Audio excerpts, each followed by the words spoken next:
বুঝছো? তোর লেখাপড়া শেষ হয়ে গেলে মুই একটা সুন্দর ভালো ছেলে দেখে অনেক বড় জায়গায় দুমদাম করে তোর বিয়ে দিব। বিয়ের পরে তোর একেবারে আমি টাকা শহর পাঠাই দিব, তুই কোনো চিন্তা করিস না, বুঝছস? তুই বলদ মাইয়া আমার, কোন সময় যে কি ঘটে একটু সাবধানে থাকিস ভাই। আব্বা আমি বিয়ে করবো না, আমার লজ্জা লাগে।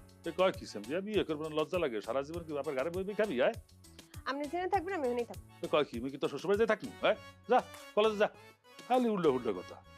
যা পাগল সিন্ধু। এই শোন, সাবধানে থাকিস, যা। ঠিক আছে। বলো মাইয়া।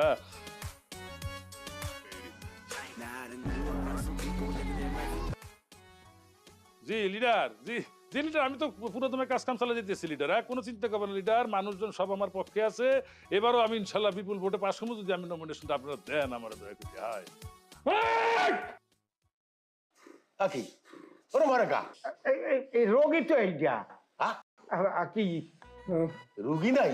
একটা লাড়ি আর একটা মানুষ লাগে। প্রত্যেকদিন দুই সাইডে মানুষ যদি আমি না পিটিট পারি, আমার শরীরের গিজে গিজের ভিতরে কামড়ানি ওঠে, চাবানি ওঠে। বাহ বাহ বাহ বাহ বাহ, এটাও তো দেখি একটা সুন্দর মাল আনছো। আমি পরীক্ষা করিয়ে আনছি। তবে এই সন্ধ্যার ভিতরে একটু মানুষ দেবেন আপনার কাছে রিকোয়েস্ট, নাইলে যার শরীর স্বাস্থ্য ভালো সেই আগে অগ্রাধিকার পাইবে। হ্যাঁ পিডিয়া মতো তা ওরা থাকবে কোথায়? থাকবে এখানে, আমি তো কই আছি লজিং থাকবে এখানে।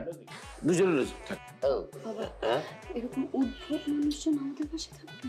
হ্যাঁ রে মা, হ্যাঁ ওরা এই জায়গায় থাকবে না?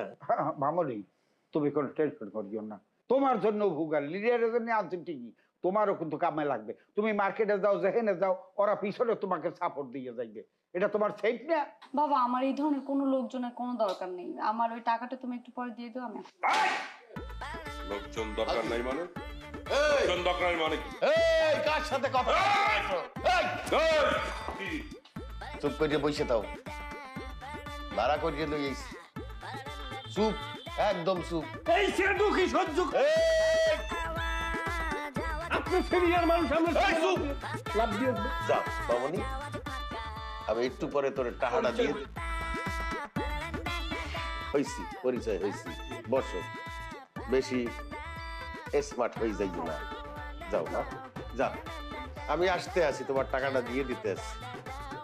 এখন বলো এটা কি করবে? শোনো, তোমাকে বলাইছি একটা বিশেষ কথা কওয়ার লেগে।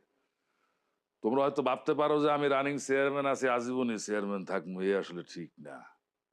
আজকে চেয়ারম্যান আছি, সামনের বার তো নমিনেশন নাও পাইতে পারি নাকি? ডিপেন্ড করবে তোমাকে